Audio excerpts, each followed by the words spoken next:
We're back.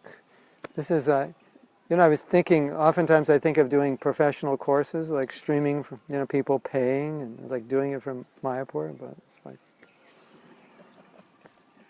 it's unfortunate, isn't it? I mean, if you're not paying, it's like, you just go, oh, it's the internet. I paid, and now I just missed a half hour of my class. That's not good. So,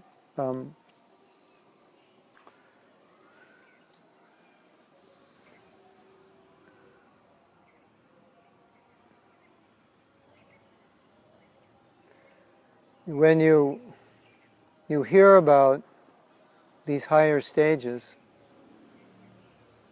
then you're learning about where you will come to, or where you're supposed to come to.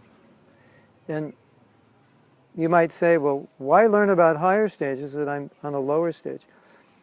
One of the reasons is some of the attributes of the higher stages exist in minute degrees on the lower stages. So what we're talking about, you might say, well, I sometimes feel attachment for Krishna. Sometimes I feel taste.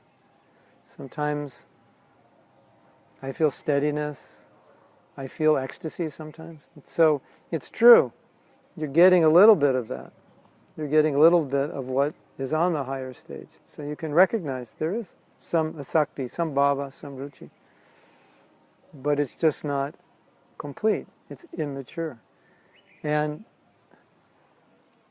when you understand that these stages are awaiting you, and not only you understand that they're awaiting you, but that's where you're supposed to go. That's where you're supposed to end up. That's what Prabhupada has come to give. It gets very exciting because you realize, when you understand all these stages, that this is what Prabhupada wants to give us. This is where he wants us to end up. And then you realize the value what Prabhupada gave. He's actually giving me this, and this is possible. That some of you have heard about Raganuga Bhakti, and Raganuga Bhakti is where you become attracted to a particular resident of Vrindavan, and you start to follow in their footsteps, and you want to develop the moods and feelings and bhakti that they have. It's still a practice of sadhana. And so you can see, in the stage of asakti, that naturally would develop. Sometimes devotees say, well, when can you practice Raganuga Bhakti, or do I have to practice it?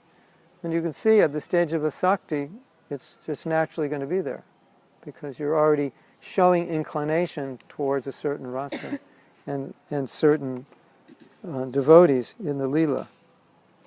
So, if you're worried about Raganuga Bhakti and when it's coming and if it's coming, that's part of your answer. Because sometimes devotees say, well, should I try to awaken it?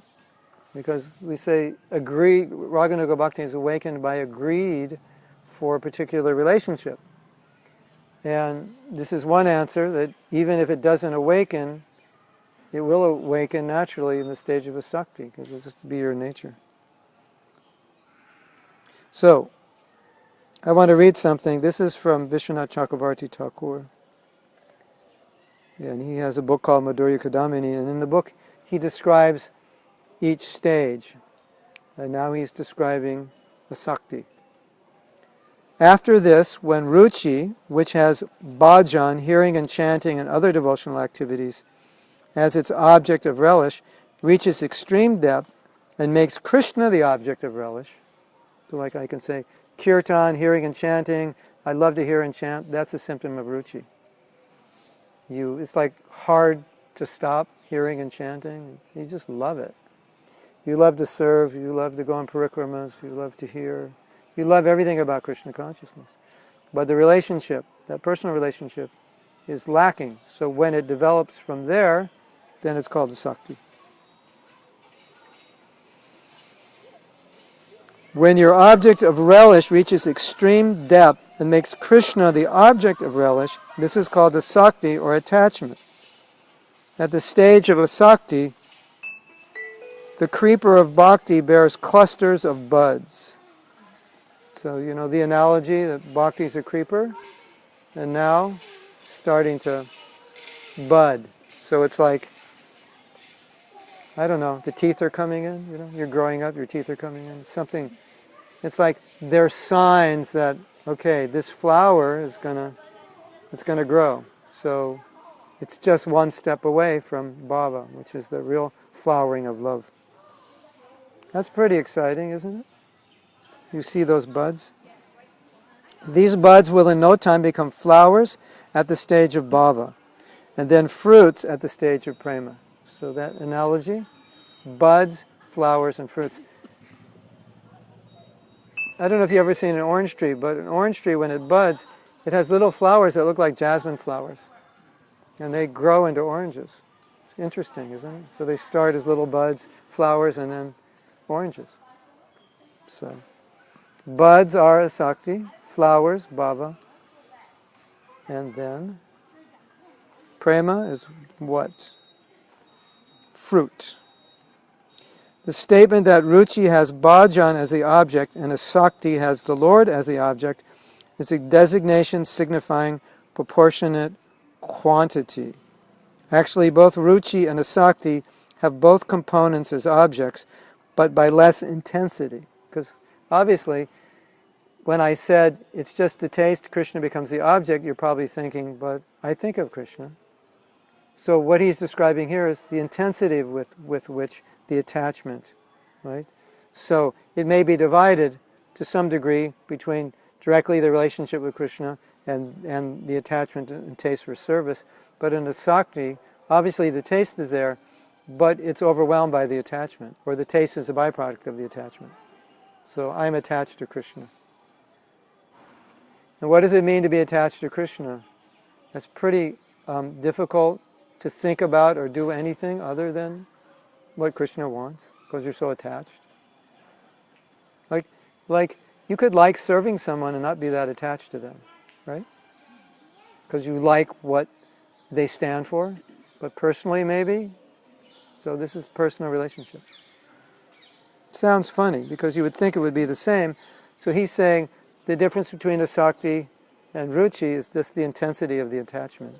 So they give it another stage. It's actually the same stage, but they give it another stage so they can distinguish it. As ruchi is like taste with not a lot of attachment, and asakti is ruchi with a lot of attachment. Does that make sense?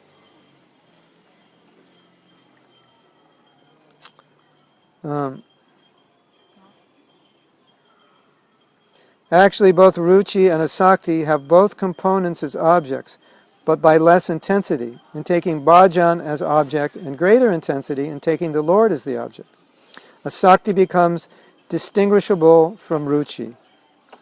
Asakti polishes the mirror of the heart to such a condition that a reflection of the Lord may suddenly be visible here. That means you're starting to get an inclination of your rasa. Before the stage of asakti, the devotee, realizing that his mind has been overpowered by material objects and desires, after putting forth deliberate effort, withdraws his mind and fixes it on the Lord's form, qualities, and activities. In the stage of asakti, however, absorption of the mind of the Lord is automatic. In other words, before you come to asakti, you're making an effort to think of Krishna. But on asakti, there's no effort. It's the attachment is there. It's just happening naturally. Like once a devotee asked Prabhupada, should we be thinking of the Leelas when we chant our japa? Prabhupada said it's artificial, because when you reach a certain stage, and it's described here, you naturally will think of it. Think of the Leela. It's natural. You don't have to try. You know, if you love somebody, do you have to try to think of them? No. So that's the idea. So that's why it's saying it's very close to the stage of love, because the attachment to Krishna is becoming very strong.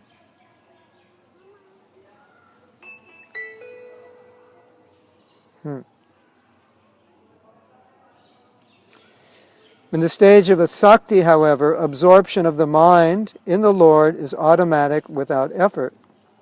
A devotee, even at the stage of nistha, cannot discover how his mind sometimes withdraws from the Lord and fixes itself on material affairs.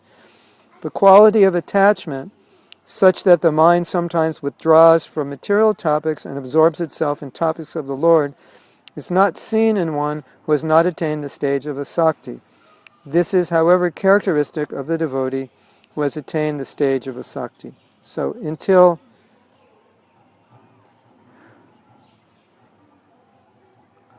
we come to the stage of asakti, the mind is not going to naturally be drawn to Krishna. You're always going to have to kind of push it to one degree or another. Maybe you have to push it into the hearing and chanting process, and the hearing, chanting, and process does everything. Or you're just going to have to push it somehow or other. But in the Sakti, there's no pushing. Wouldn't that be nice? Don't you think it's worth all the effort that you're putting into Krishna consciousness to get to this position? Yes? So in a Shakti, you are never not attracted to Krishna. No, and sometimes you actually kind of detach a little bit from the material because you're like a little out of it. You never forget Krishna. Yeah, you're a little out of it also. Yeah, you're a little transcendental. Sometimes you have to readjust because you can be a little too aloof. You're starting, yeah. It's said you're coming to the stage of Shuddha Sattva. So you're about to transcend the modes of nature. So, and the interesting thing is that you have to go through all these processes to become qualified to enter Leela. It's like Krishna's not going to let you enter the Leela if there's no love, there's no attachment, there's no thinking. It wouldn't be, I mean, like imagine in your family, you're the mother, you have children, and you're thinking of adopting another child, but the other child doesn't really like you. How's that going to work? And if you go back to the spiritual world and you find there are people up there that they're really only on the stage of nista. They're kind of battling, I don't know if I'm going to stay here or not. This is kind of tough, I left a good job at, Microsoft, and I came to Goloka, but, I have unfulfilled desires.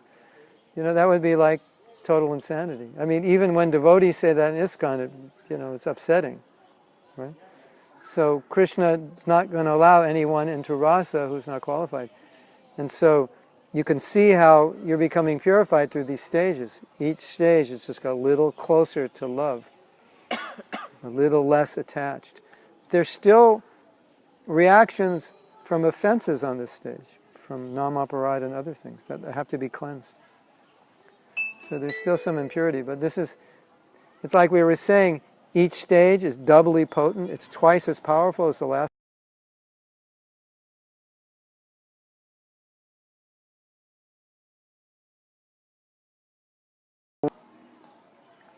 Obviously, it's easier as you advance, but you see, if you understand the nature of bhava and prema, in the explanations the acharyas give, they describe it in terms of how fixed your mind is on Krishna, ultimately coming to samadhi. So then it'll make more sense.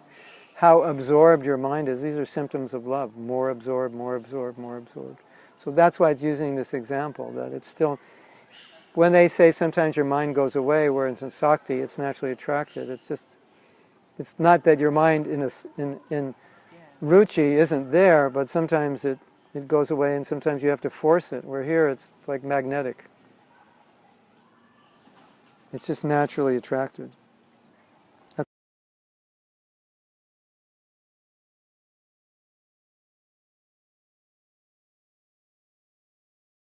In another sense, you can say everything's a test of our sincerity and our devotion, every minute of every day.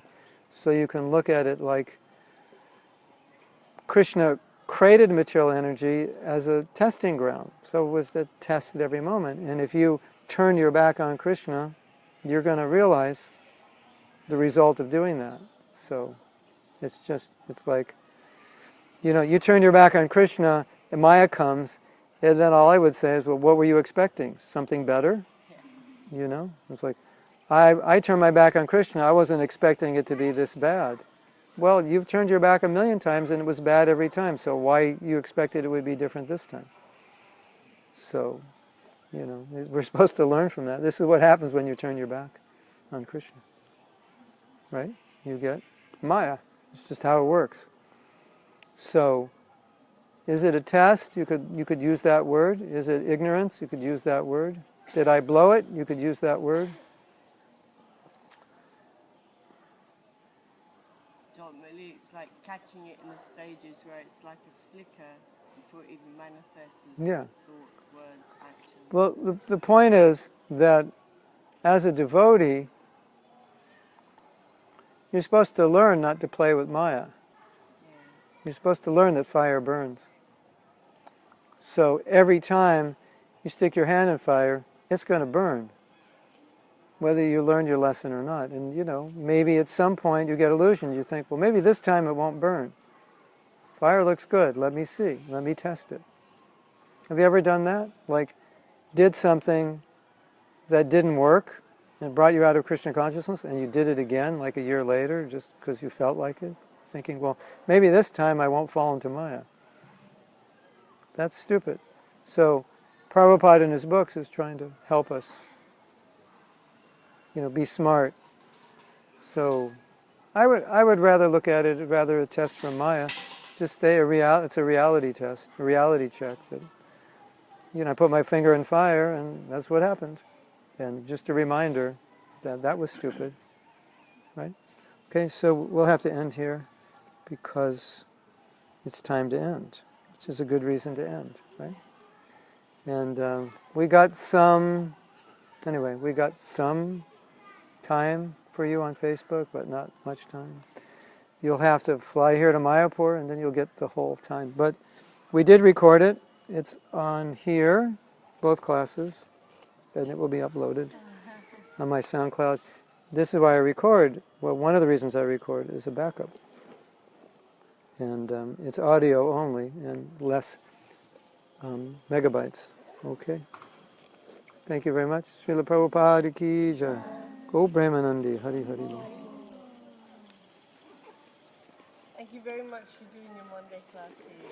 Oh yeah, it's better. Like, the internet Easier. is so unreliable, and like Yeah, my it teaching is. doesn't finish till 3, so it means yeah. It's a good location. Huh?